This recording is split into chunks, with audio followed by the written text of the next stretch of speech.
I'm really not sure what's going on in my back garden. All of a sudden, they just all appeared.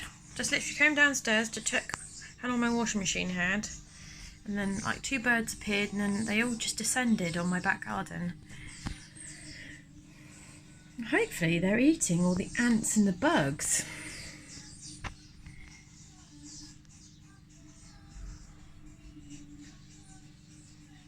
And as soon as the wind blows, they fly away. It's a very odd experience. Oh, off they go. And then they're completely all gone. And they're on houses at the back. Very strange.